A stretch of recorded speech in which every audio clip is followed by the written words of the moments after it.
The crystal champagne flute shattered against the marble floor, and every head in the ballroom turned toward her. Mara didn't flinch. She'd learned long ago that attention always found her, not because of beauty, but because of the jagged scar that split her face from temple to jaw, a twisted rope of damaged skin that made strangers gasp and children point. Tonight, at the exclusive Lakeshore Heights Gala overlooking the frozen expanse of Lake Michigan, she was invisible until she wasn't. The richest people in Detroit moved through the glittering space like schools of exotic fish, their laughter brittle and their diamonds cold, while she circulated with a tray of drinks, eyes down, scar hidden behind a curtain of black braids. She'd been rejected by modeling agencies who said her face would disturb the aesthetic, turned away from restaurants that claimed she'd upset the clientele, even denied a bed at a women's shelter because her appearance made other residents uncomfortable. The scar had become her identity, her prison, her shame. But tonight, everything was about to change. If you're watching this, hit that subscribe button right now, because what happens next will leave you speechless, and you won't want to miss a single moment of this story. Marcus Delaney wasn't supposed to be at the gala. The billionaire developer had built half of Michigan's skyline, transformed Detroit's waterfront, and turned abandoned factories into luxury condominiums that only the elite could afford. His face graced Forbes covers, his name opened doors across the country, and his wealth was the kind that brought silence, loyalty, and forgiveness.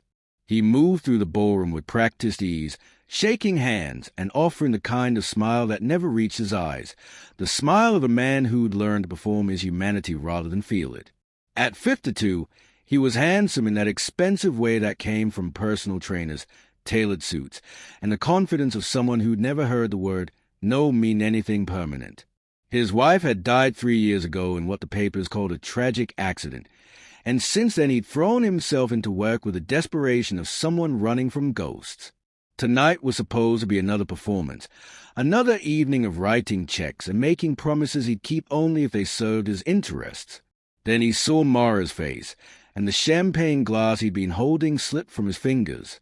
The sound of shattering crystal pulled Mara's attention upward, and for one terrible moment, her eyes met Marcus Delaney's across the crowded ballroom.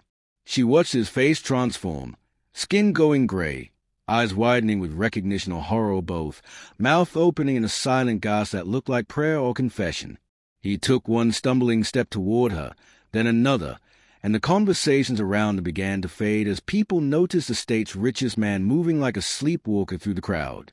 Mara wanted to run, wanted to disappear into the kitchen where the other servers whispered about her scar and avoided standing too close, but her feet wouldn't move. She'd spent 15 years learning to make herself small, to deflect attention, to survive the weight of strangers' disgust. But Marcus Delaney wasn't looking at her with disgust. He was looking at her like she was a ghost he'd been waiting for, like she was judgment finally arrived, like she was the answer to a question that had been destroying him from the inside out. His legs buckled when he reached her, and before Mara could step back, before she could process what was happening, the billionaire dropped to his knees in front of her. "Forgive me," Marcus whispered, and his voice cracked like ice under pressure, loud enough that the nearest guests gasped and pulled out their phones.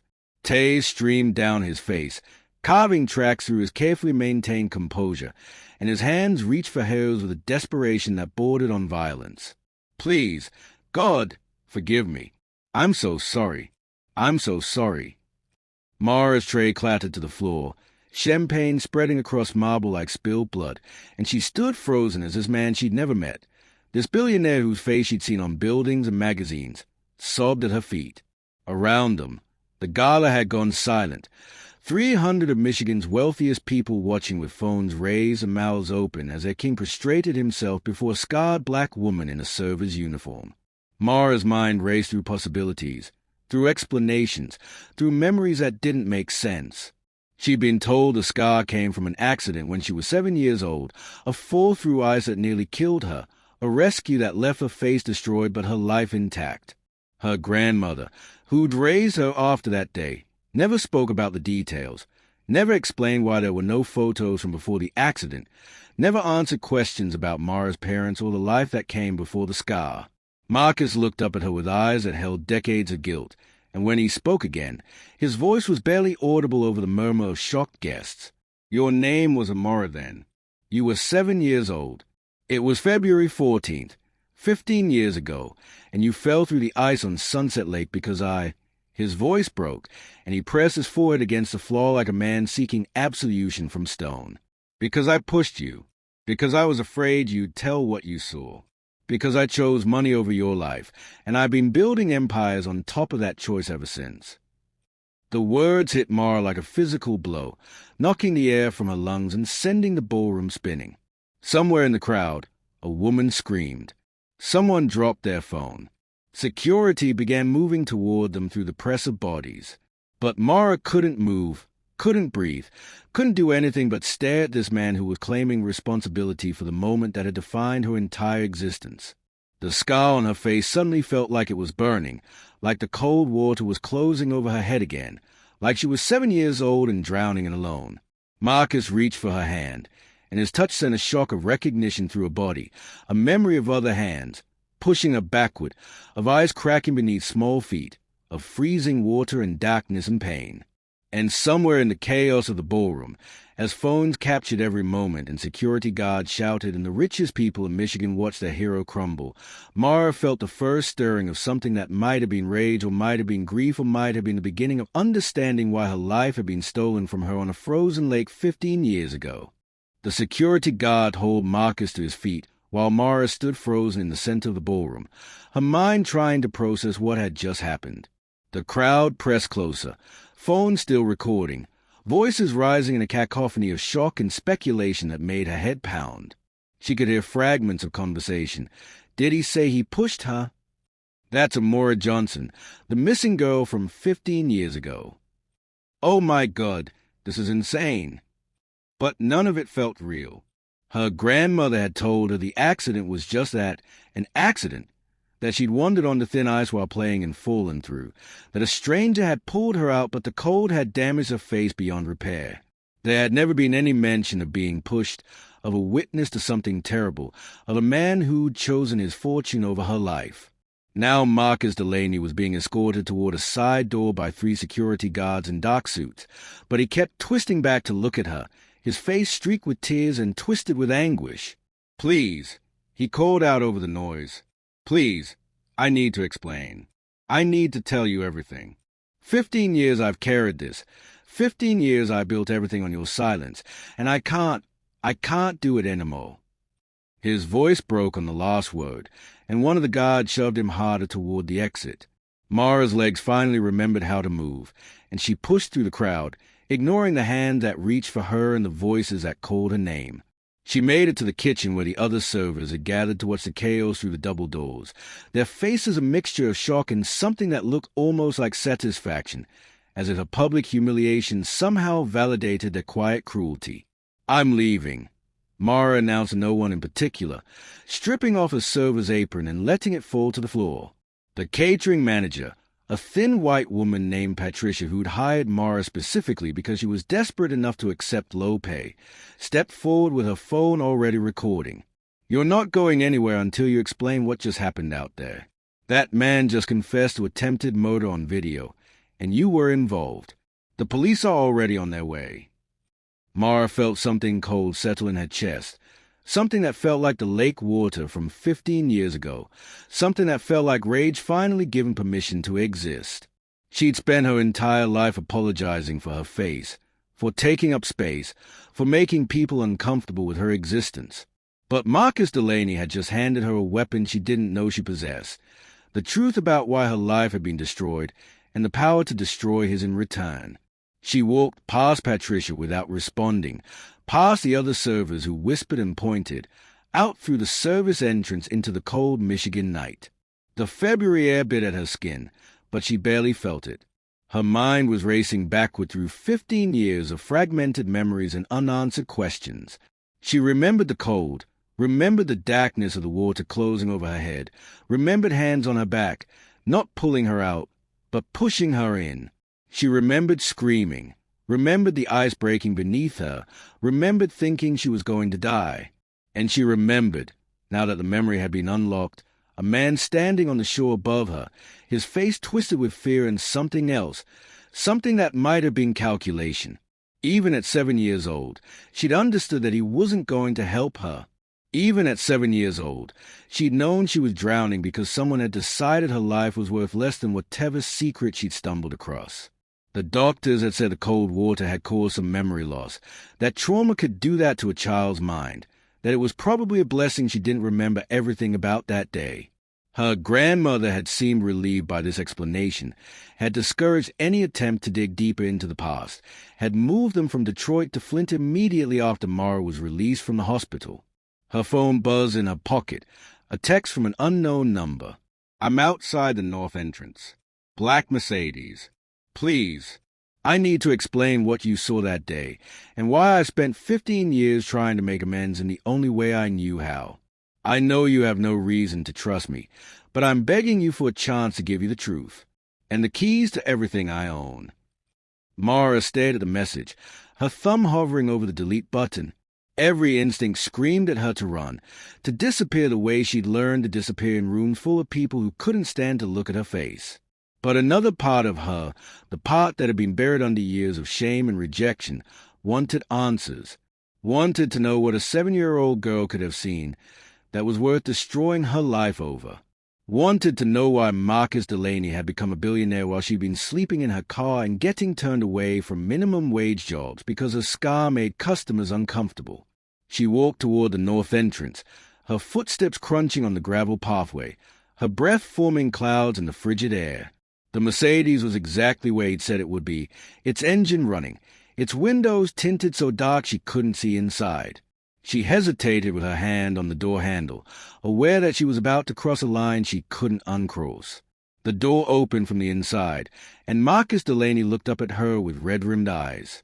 He'd aged a decade in the 20 minutes since his public confession, his expensive suit rumpled and his hands shaking as he gestured for her to get in. "I was 23 years old," he said before she'd even closed the door, the words tumbling out like he'd been holding them back for so long they'd become toxic. "I was working as a junior contractor for Sunset Development, and they sent me to Sunset Lake to do a survey on a property they were planning to develop. Luxury condos," they said, "a gold mine. But when I got there and started testing the soil and water, I found contamination. Industrial waste, heavy metals, chemicals that had been dumped there for decades. The land was worthless, worse than worthless. It was a liability. Anyone who built there would face lawsuits, health violations, environmental fines that would bankrupt them. I was supposed to submit my report and recommend against the development. But my supervisor, Richard Stone, he pulled me aside and made me an offer. $5 million to lose the report and say the land was clean. $5 million to help them build on poisoned ground and sell luxury homes to families who'd never know what was buried beneath their children's playgrounds. He paused, and his voice dropped to a whisper. "And you saw me taking the money. You were playing by the lake with your sister, and you saw me shake Richard's hand and accept a briefcase full of cash. You were 7 years old, and you looked right at me, and I knew you'd tell someone what you'd seen." Mara sat in the passenger seat of the Mercedes, her entire body trembling with a rage so pure it felt like fire in her veins.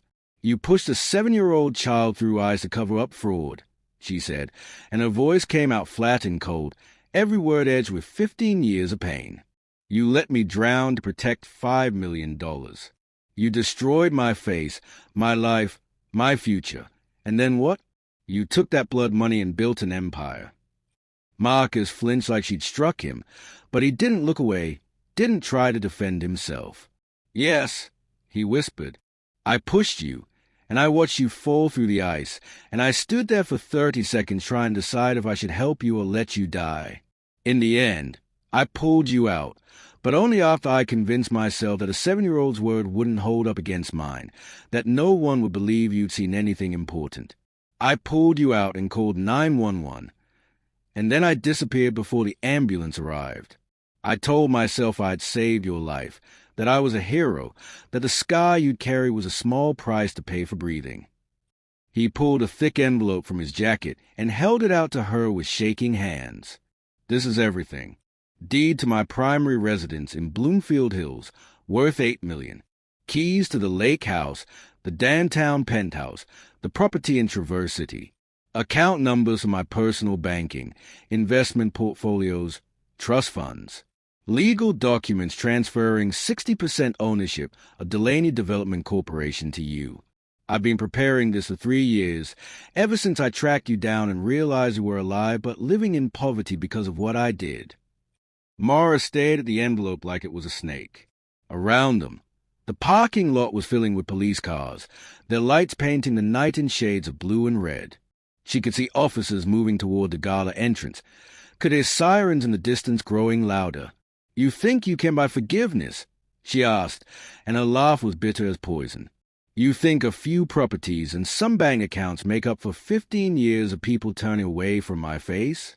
For sleeping in my car because shelters wouldn't take me? For restaurant managers telling me to leave through the back door so customers wouldn't have to see me? For little girls pointing and crying when they saw me on the bus?"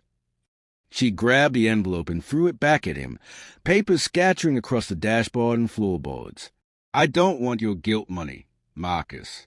I want you to feel what I felt.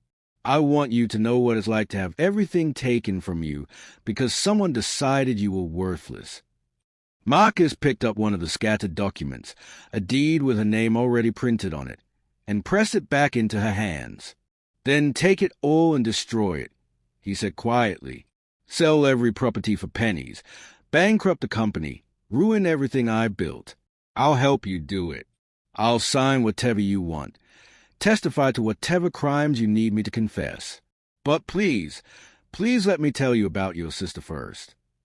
The word sister hit Mara like a physical blow, and suddenly she couldn't breathe, couldn't think, couldn't do anything but stare at Marcus with wide eyes. "What sister?" she whispered, but even as she asked, fragments of memory were surfacing. A little girl with braids like haze, younger by maybe 2 years, laughing as they chased each other around the frozen lake. A girl who'd been there that day, who'd seen everything, who'd screamed when Mara fell through the ice. Her name was Zara, Marcus said, and tears were streaming down his face again. "She was 5 years old, and she was your baby sister, and she saw me push you into the water. She ran toward the road screaming for help, and I—" His voice broke completely, and he buried his face in his hands. "I didn't hurt her. I swear to God I didn't touch her. But I didn't help her either. I let her run toward the highway, let her run into traffic in her panic to save you, and by the time the first car hit her it was too late. She died on impact. The police ruled it an accident, a child running into traffic, a tragedy compounded by her sister's near drowning.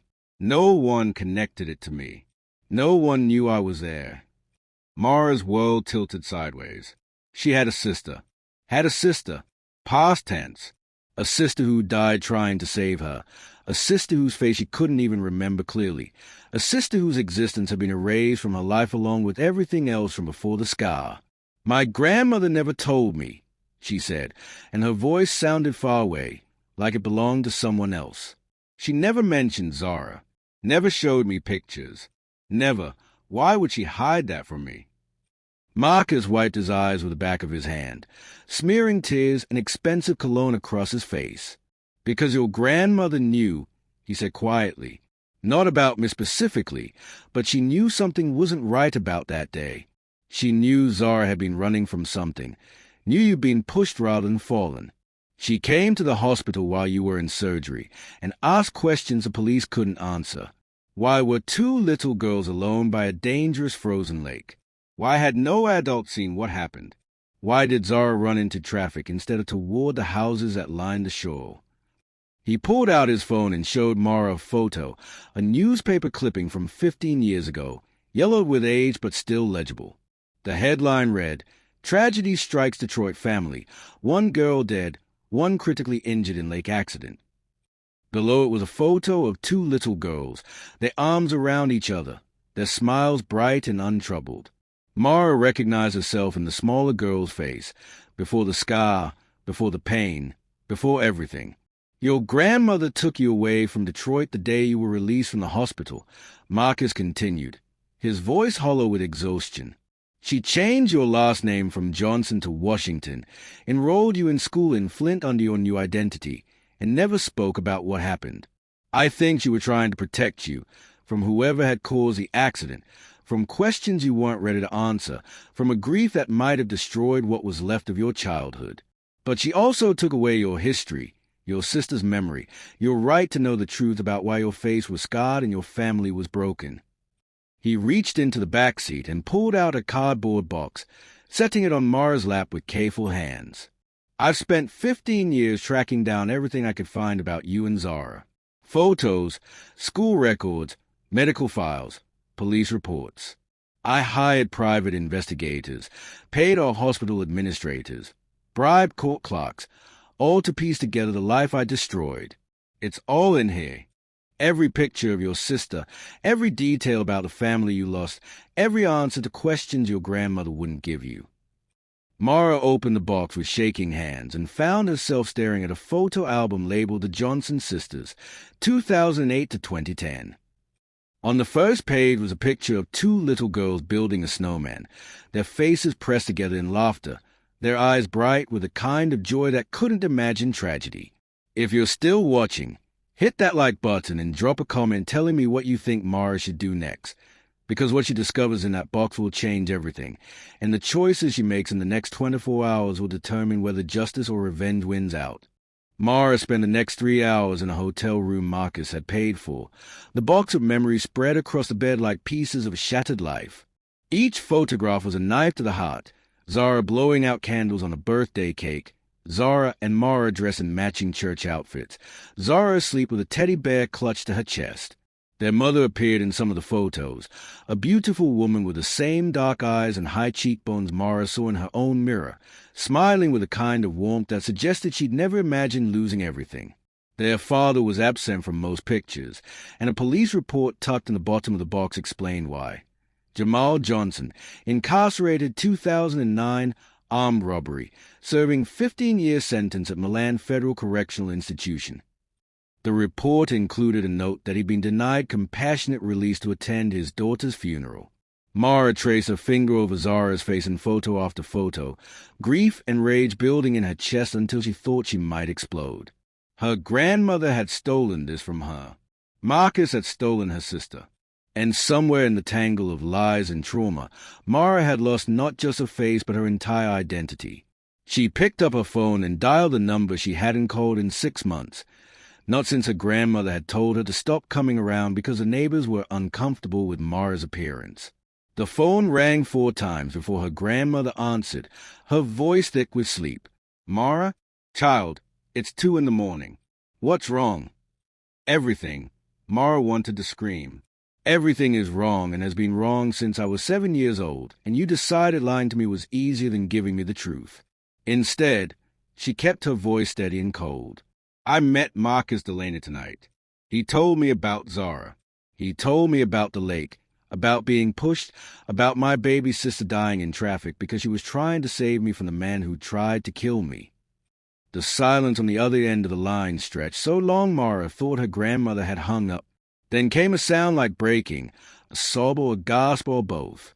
"Oh, God! Oh, God! Baby, I was trying to protect you.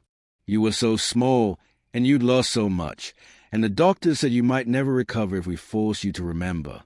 I thought if I could just give you a fresh start, away from the memories and the trauma, you might have a chance at a normal life." Mara's laugh was harsh. "A normal life? Grandma, I've been homeless 3 times.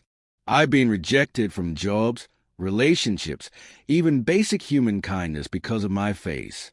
Did you think hiding the truth would somehow make the scar disappear?" Her grandmother was crying openly now, the sound of it crackling through the phone speaker. "I didn't know what else to do. The police investigation went nowhere. They ruled it an accident. Case closed. I asked questions, pushed for answers, but I was just a black woman from the East Side trying to get justice in a system that didn't care about dead black children. So I took you and ran. I gave you a new name, a new story, and I prayed every day that it would be enough." She paused, and when she spoke again, her voice was barely a whisper. "I know about Marcus Delaney. Not his name, Not specifically, but I knew someone had been there that day. A witness told police they'd seen a man in a contractor's uniform near the lake around the time of the incident, but he was never identified. I always suspected Zara was running from something more than just your drowning. But I had no proof, no power, no way to fight a system that had already decided my granddaughters didn't matter enough to investigate properly. Mara closed her eyes and saw Zara's face on the photograph, bright and alive and unaware that she had only days left to live. "He's offering me everything," she said. "His properties, his money, majority ownership of his company. He says he'll testify to attempted murder and fraud. He's ready to destroy himself to make amends." Her grandmother's response was immediate and fierce. "Don't you dare let him buy his way out of this. That man took your sister's life and your future, and now he wants to soothe his conscience by playing generous? No. You take everything he's offering. Yes, but you make sure the world knows exactly what he did to earn it. You tell Zara's story. You make sure every luxury condo built on contaminated land, every family poisoned by his lies, every life destroyed by his greed gets justice too."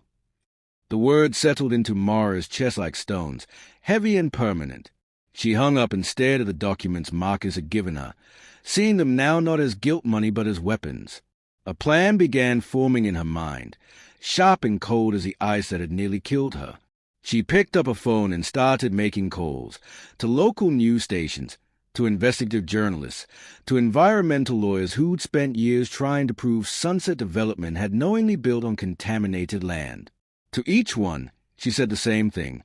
"I have proof. I have a confession. And I have the keys to bring down Michigan's biggest real estate empire." By dawn, her hotel room had become a war room. 3 lawyers sat at the desk reviewing documents. 2 journalists were setting up cameras for an interview, and a representative from the EPA was on speakerphone discussing the implications of Marcus's 15-year-old fraud.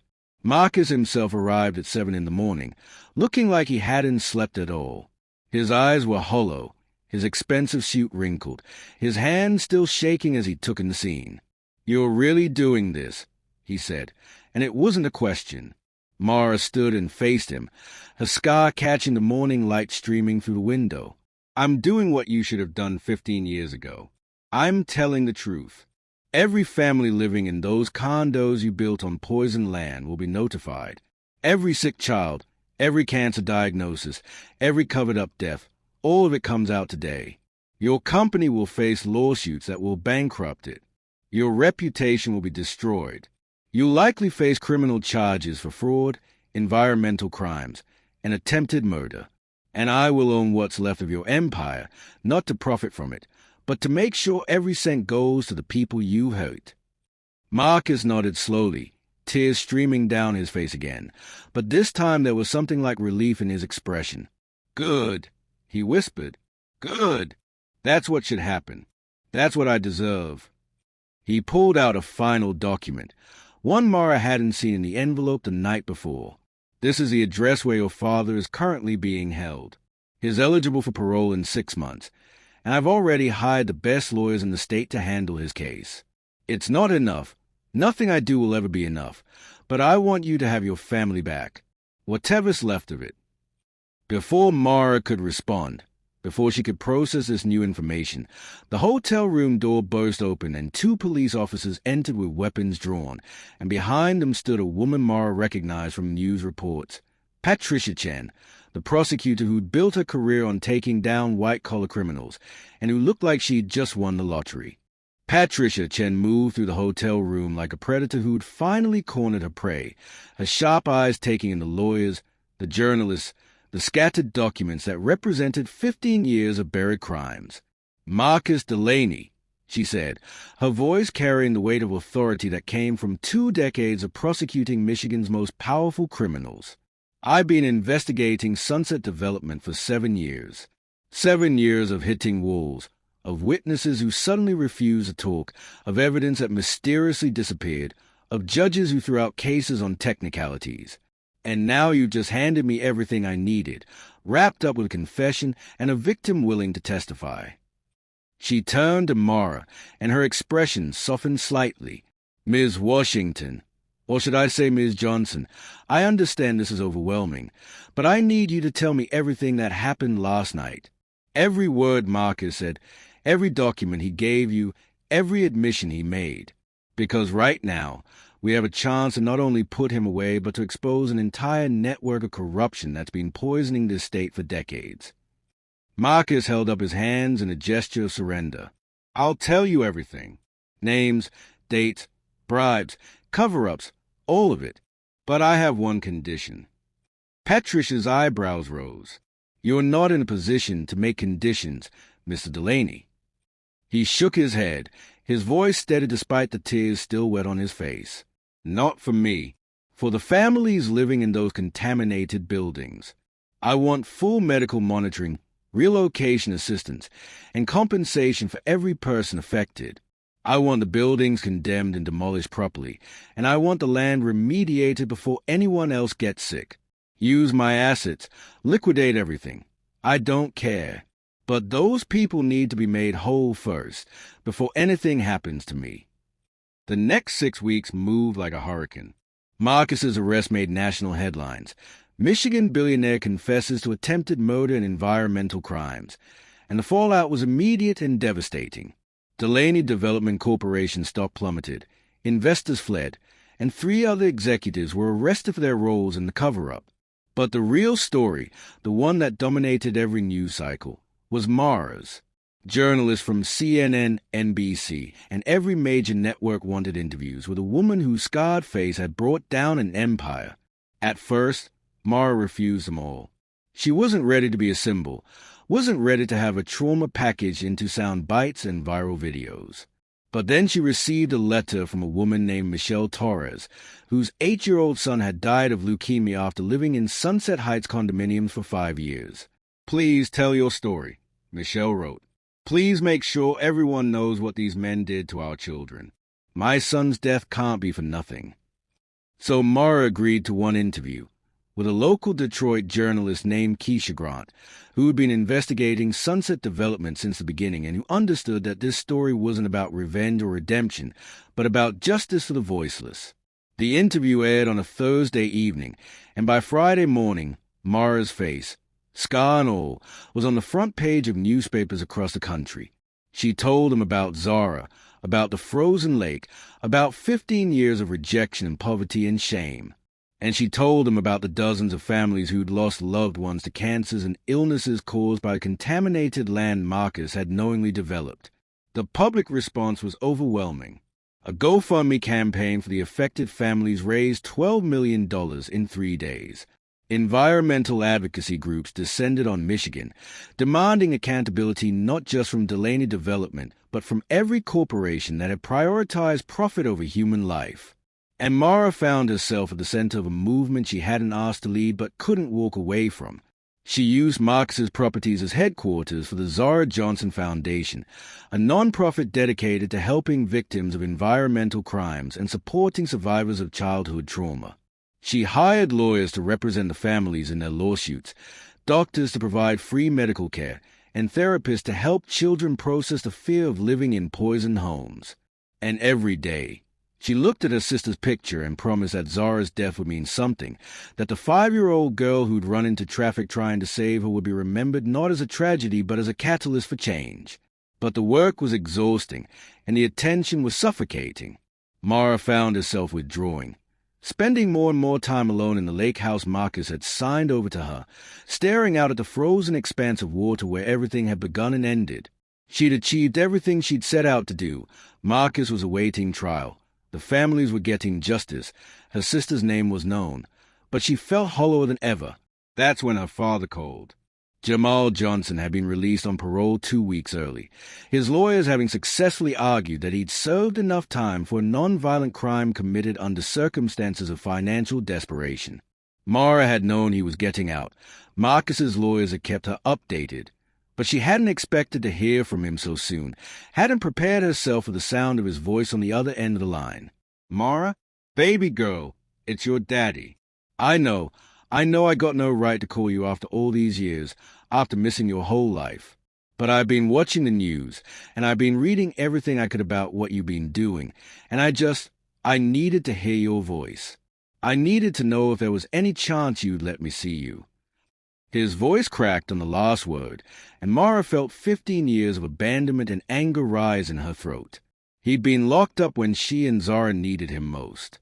He'd missed Zara's funeral because the prison denied his request for compassionate release. He'd never sent letters, never tried to reach out through her grandmother, never been part of her life in any meaningful way. And now he wanted to just walk back in because she was famous, because her suffering had made headlines. But then she thought about what her grandmother had said, about taking back her history, about reclaiming the family that had been stolen from her. And she thought about Marcus, rotting in a jail cell, waiting for a trial that would likely end with him spending the rest of his life in prison, finally facing consequences for choosing money over humanity. "Meet me at Sunset Lake," Mara said finally. "Tomorrow morning, 10 o'clock, the spot where it happened." The line was quiet for a long moment, and then her father's voice came through, thick with emotion. "I'll be there, baby girl. I promise." Mara hung up and sat in the gathering darkness of the lake house, watching the ice-form patterns on the windows. Tomorrow would mark exactly 16 years since the day that had destroyed her childhood and set her on this path. 16 years since Marcus Delaney had pushed a 7-year-old girl through ice to protect his dirty money. 16 years since Zara had run into traffic and never come home.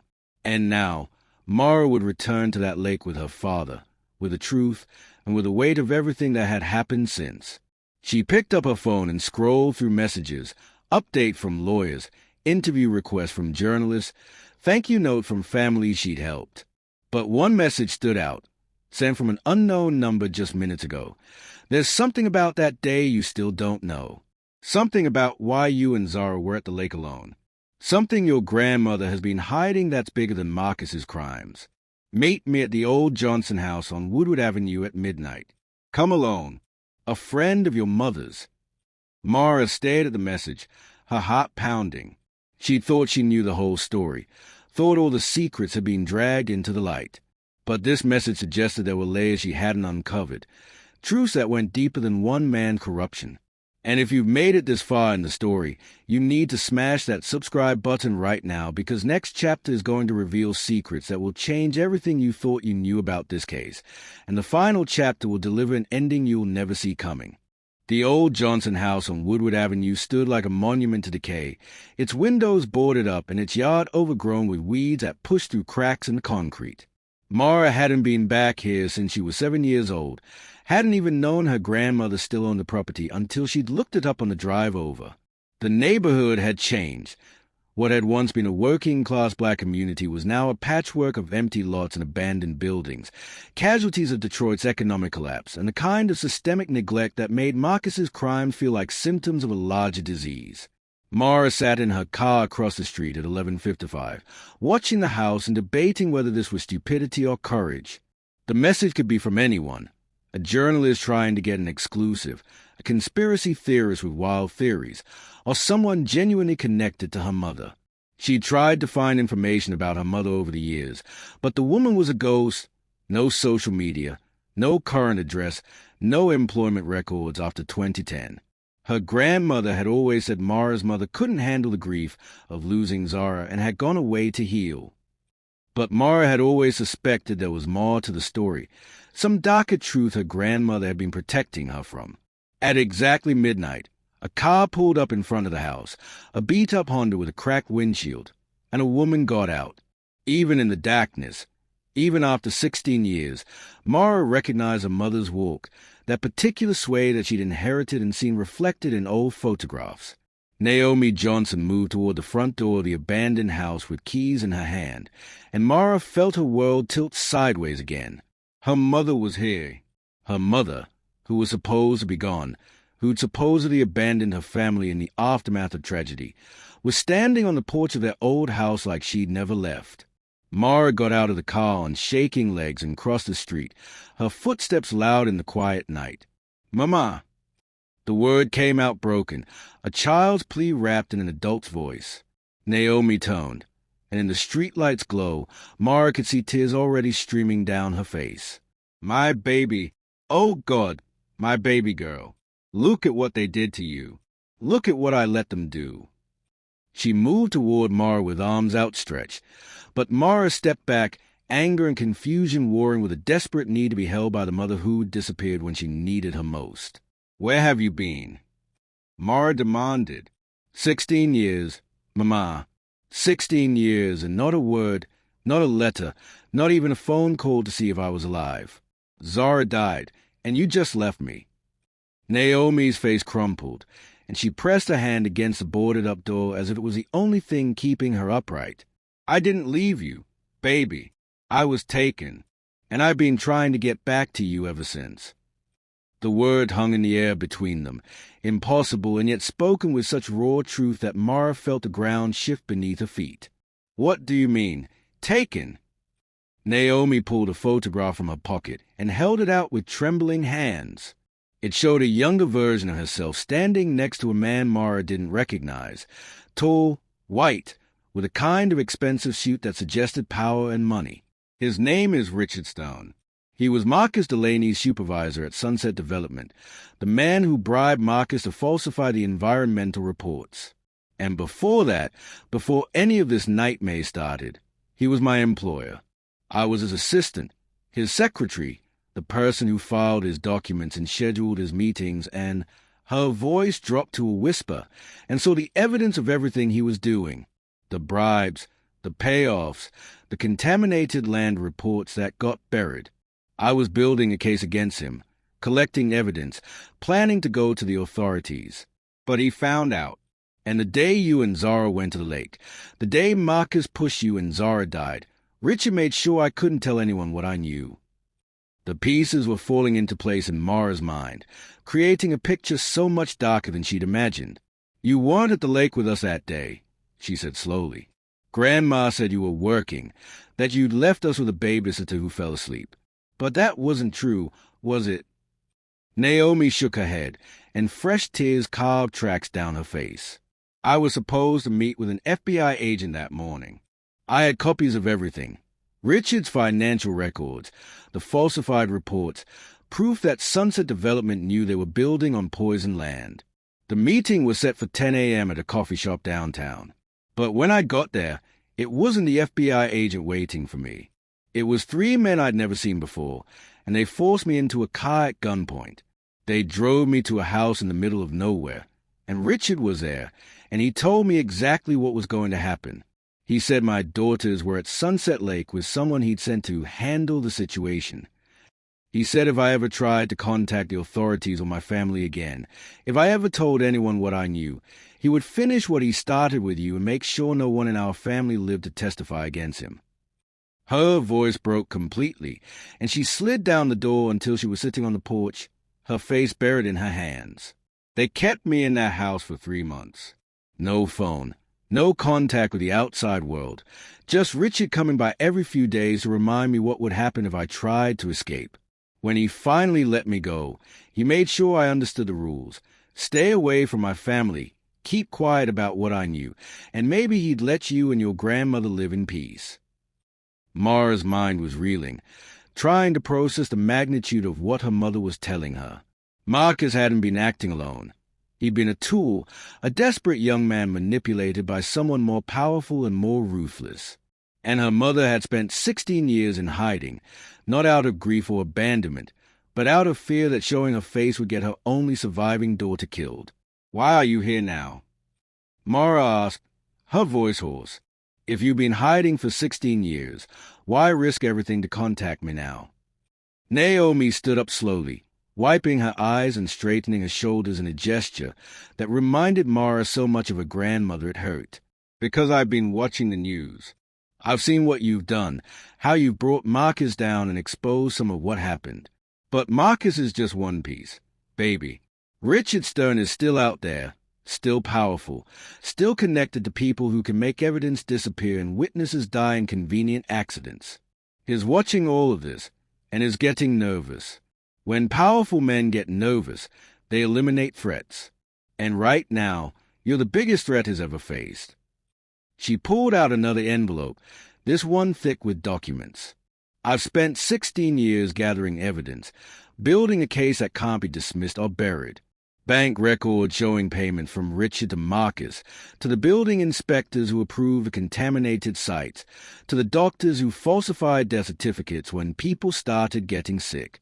Emails, recordings, testimony from 3 other people is threatened into silence over the years. Everything we need to bring down not just Richard, but the entire network of corruption that's been running Michigan's development industry for decades. But I can't do it alone, and I can't do it if I'm dead. So I'm asking you, my daughter, my brave, beautiful, scarred survivor, will you help me finish what I started 16 years ago?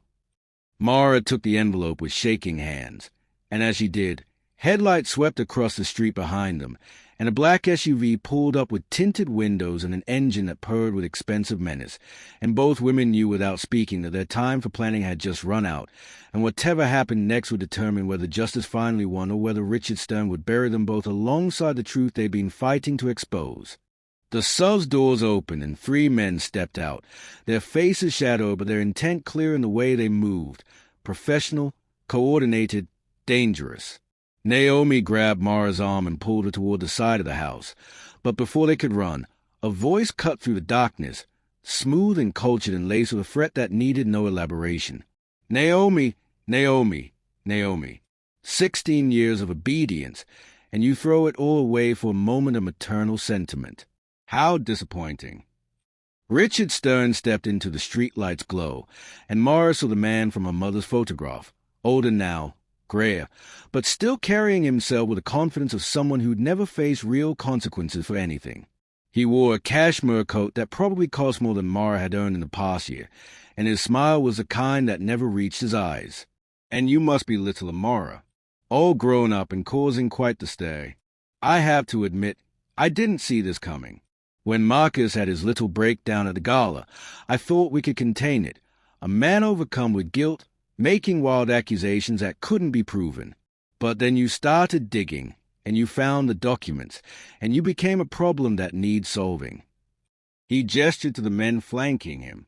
These gentlemen are here to help us reach an understanding. You have evidence that belongs to me. You're going to hand it over, along with every copy you've made, and then you're going to recant your story. Tell the press you were mistaken, that Marcus lied to you, that grief and trauma made you vulnerable to manipulation. Do that, and you both get to walk away. Mara felt the envelope burning in her hands, felt 16 years of rage crystallizing into something cold and sharp and utterly fearless. She'd spent her entire life making herself small, apologizing for her existence, accepting rejection and cruelty as a price of a scarred face. But standing here on the porch of a childhood home, with her mother beside her and the truth finally within reach, she realized she was done shrinking. No, she said, and her voice carried across the quiet street with absolute certainty. You don't get to threaten us anymore. You don't get to bury the truth. Because while you were driving here to intimidate us, I was uploading every document in this envelope to a secure server with instructions to release them to the FBI, the EPA, and every major news outlet if I don't check in every hour. The evidence is already out of your reach, and killing us won't change that. It'll just make you look guilty and accelerate your downfall. It was a bluff, but she delivered it with such conviction that she saw Richard's confident smile falter for just a moment. Naomi stepped forward, her voice steady despite the fear Mara could feel radiating from her. You stole 16 years of my life, Richard. You killed my baby girl and tried to kill my other daughter. You poisoned hundreds of families and destroyed countless lives.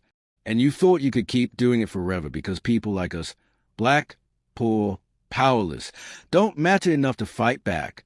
But you were wrong. We matter. Our stories matter. And we're done being silent. Richard's expression hardened, and he nodded to the men beside him. Grab them both. We'll deal with the upload story later, probably another one of their desperate lies. The men moved forward, but before they could reach the porch, sirens erupted from 3 directions at once, and police cars screamed onto Woodward Avenue with lights blazing and officers pouring out with weapons drawn. Richard froze, his face going pale as he realized he'd walked into a trap. Mara pulled out her phone, where a call to 911 had been running for the past 5 minutes, recording every word Richard had spoken. The upload wasn't a lie, she said quietly. But neither was this. Every threat you just made, every admission you just gave, it's all on record now. The police have been listening to everything, and I imagine they are very interested in charging you with attempted kidnapping, witness intimidation, conspiracy to commit murder, and about 24 other crimes we haven't even gotten to yet. Patricia Chen stepped out of one of the police cars, her face lit with a kind of satisfaction that came from finally catching a criminal who'd evaded justice for too long. Richard Stone, you're under arrest for conspiracy, fraud, environmental crimes, witness tampering, and accessory to murder. You have the right to remain silent, and given how much talking you just did, I'd strongly suggest you start exercising that right immediately. As officers moved to handcuff Richard and his men, Mara turned to her mother and saw 16 years of fear and grief finally lifting from her shoulders. The trial took 8 months, and it was a kind of media spectacle that dominated headlines and sparked national conversations about corporate corruption, environmental racism, and the failures of a justice system that protected the powerful while abandoning the vulnerable. Marcus Delaney testified against Richard Stone, detailing years of bribes and threats and cover-ups that went far beyond the incident at Sunset Lake. Naomi Johnson took the stand and told her story with a quiet dignity that had reporters weeping in the gallery. And Mara sat through every day of testimony, her scarred face becoming a symbol not of victimhood but of resilience and the power of truth. Richard Stone was convicted on all counts and sentenced to 4 to 5 years in federal prison without the possibility of parole. Marcus Delaney, in exchange for his testimony and his cooperation in helping relocate and compensate the affected families, received 15 years with eligibility for parole after 10, less time than Richard, but enough to ensure he'd spend a significant portion of his life paying for his choices. The Sunset Development properties were seized, demolished, and the land was properly remediated using funds from the sale of Richard's personal assets. 347 families received compensation for their suffering, including full medical coverage for life for anyone who'd lived in the contaminated buildings. And the Zara Johnson Foundation expanded its mission, becoming a national organization dedicated to fighting environmental injustice and supporting survivors of corporate crimes. 6 months after the trial ended, Mara stood on the shore of Sunset Lake with her father on one side and her mother on the other, watching the ice begin to thaw as winter gave way to spring. They'd scattered Zara's ashes here earlier that morning, a proper goodbye that was 16 years overdue, a moment of closure and grief and love that couldn't be stolen anymore. Jamal had tears streaming down his face, one hand holding Mara's and the other clutching a photo of the daughter he'd never gotten to know. Naomi was quiet, her eyes fixed on the water where everything had begun and ended and begun again. And Mara felt something she hadn't experienced since she was 7 years old. Peace. Not happiness, not yet, but the kind of peace that came from knowing the truth, from honoring the dead, from refusing to let the powerful write history over the bodies of the powerless. Her phone buzzed with a text from Patricia Chen. Just got word. 3 more executives from other development companies are being indicted based on evidence from the Stone case. Your sister's legacy is changing the whole industry. She'd be proud of you. Mara looked at her reflection in the lake's surface and saw not just the sky anymore, but the woman who'd carried it with dignity, who'd transformed trauma into justice, who'd refused to let her sister's death be meaningless. She saw her mother's strength, her father's redemption, her grandmother's fierce protection, all of it written in the lines of a face alongside the mark that had once defined her entire existence. And if you've watched this entire story, if you've been with us through every revelation and every moment of pain and triumph, then do me a favor. Hit that subscribe button, smash that like, and drop a comment telling me what part of Mara's journey resonated with you most. Because stories like this need to be told, survivors like Mara need to be celebrated. And the Zaras of the world need to be remembered not as tragedies, but as a catalyst for change they truly were.